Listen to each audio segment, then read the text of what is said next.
ginger, cloves, cinnamon, black pepper, cardamom, turmeric powder 1 tablespoon. Add enough water. Add one more. Adding more. It's enough. Add 1 tablespoon jaggery.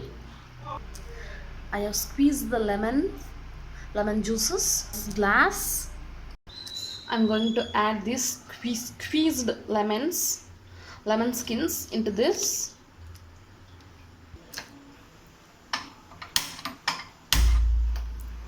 Just on this. Let's boil for 5 to 10 minutes till all the flavors gets mixed in the water.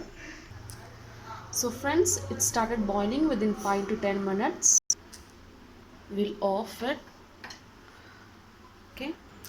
So friends, we are serving this.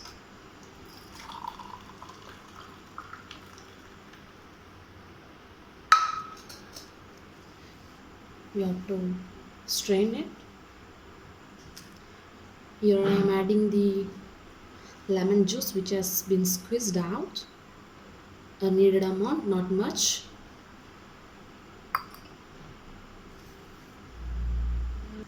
So friends, now our immunity booster is ready. It is really good for cold, cough, and it is a natural remedy, homemade remedy. We have made this with natural ingredients. Okay, so friends, do try it out. It's really good for your health. Thank you.